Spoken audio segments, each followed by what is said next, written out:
Assalamualaikum warahmatullahi wabarakatuh. Saya Aisyah Natasha Fitri, Tadris Bahasa Indonesia 2A. Di sini saya akan menjelaskan teori kesastraan bab 17 tentang genre sastra. Jenis sastra bukan sekedar nama, karena konvensi sastra yang berlaku pada suatu karya membentuk ciri karya tersebut. Jenis karya yang berlaku dapat dianggap sebagai perintah kelembagaan yang memaksa pengarangnya sendiri. Jenis sastra adalah suatu lembaga, seperti halnya gereja, universitas, atau negara. Jenis sastra hidup, tidak seperti binatang, bangunan, perpustakaan, kapal, ataupun istana negara, tetapi seperti sebuah institusi. Teori genre adalah suatu prinsip keteraturan sastra dan sejarah. Sastra diklasifikasikan tidak berdasarkan waktu dan tempat, tapi berdasarkan tipe, struktur, dan susunan sastra tersebut. Apakah teori tentang jenis sastra mengandung pengadaian bahwa setiap karya memiliki jenis tertentu? Jawabannya, ya. Apakah genre bersifat tetap? Mungkin tidak, karena dengan penambahan teori-teori baru, kategori mungkin akan bergeser. Aristoteles dan Horace memberikan dasar klasik untuk pengembangan jenis sastra. Dari mereka kita mendapat dua penggolongan utama jenis sastra, yaitu tragedi dan epik. Aristoteles sadar akan adanya perbedaan mendasar lain antara drama, epik, dan lirik. Vitor menyarankan agar istilah genre tidak dipakai untuk ketiga kategori tersebut. Memang sebaiknya ketiga kategori tersebut kita tidak memakai istilah genre karena penerapannya lebih sulit dan seringkali tidak perlu. Tetapi istilah genre ini perlu diterapkan untuk pembagian jenis secara historis menjadi tragedi dan komedi. Ada beberapa penelitian yang berusaha mencari sifat-sifat dasar ketiga jenis ini dengan cara membuat perbedaan dimensi waktu dan morfologi linguistik.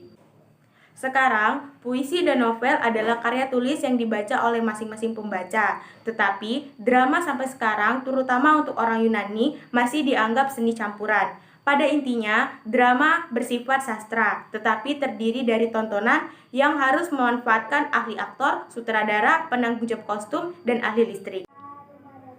Abad ke-17 dan abad ke-18 adalah abad yang menganggap genre itu adalah sesuatu yang serius. Bagi para kritikus abad itu, genre benar-benar nyata. Tapi, kita dapat mengambil kesimpulan bahwa menurut pemikir-pemikir neoklasik, pengertian genre sudah dijelaskan sedemikian jelasnya. Bagi mereka, tidak ada permasalahan umum sama sekali. Teori neoklasik tidak menerangkan, menguraikan, mempertahankan doktrin perbedaan jenis atau dasar perbedaan. Kadang-kadang, teori neoklasik membahas sebuah topik seperti kepatuhan pada jenis, hierarki jenis, lamanya suatu jenis berlangsung, dan penambahan jenis-jenis baru. Berdasarkan sejarahnya, aliran neoklasik adalah pencampuran antara rasionalisme dan sikap otoriter. Kecenderungannya adalah bersikap konservatif, mempertahankan sejauh mungkin jenis-jenis yang berasal dari tradisi kuno, terutama jenis tradisi puitis. Hierarki jenis-jenis sastra sebagian merupakan suatu kalkulus yang bersifat hedonistis. Dalam doktrin-doktrin klasik, skala kesenangan tidak bersifat kuantitatif. Jenis sastra yang kecil seperti soneta atau ode menurut hukum klasik tidak dapat menyaingi kelas epik dan tragedi. Genre harus dilihat sebagai pengelompokan karya sastra yang secara teoritis didasarkan pada bentuk luar, matra, dan struktur tertentu, dan pada bentuk dalam, sikap, nada, tujuan, dan yang lebih kasar, isi dan kalayak pembaca. Pada abad ke-19 dan pada zaman kita mengalami kesulitan yang sama dengan periode, kita sadar bahwa ada perubahan gaya sastra yang sangat cepat. Ada generasi baru setiap 10 tahun, bukan 50 tahun lagi.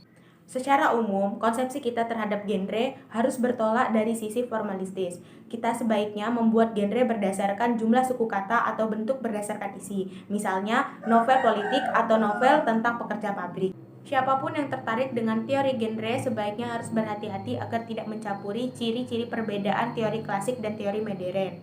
Teori klasik bersifat mengatur dan memberikan pola, meskipun aturan-aturan yang diberikan tidak bersifat memaksakan, sedangkan teori modern bersifat deskriptif. Masalah genre jelas merupakan masalah inti sejarah sastra dan sejarah kritik sastra. Masalah genre meletakkan masalah filosofis yang menyangkut kaitan antara kelas dengan individu pengarang, serta kaitan antara satu orang dengan banyak orang dalam konteks sastra yang khusus. Masalah genre adalah masalah yang menyangkut kaitan sifat dari bentuk-bentuk sastra yang universal. Baiklah, terima kasih. Itulah penjelasan singkat dari saya mengenai genre sastra. Saya akhiri, wabillahi taufiq wal hidayah. Wassalamualaikum warahmatullahi wabarakatuh.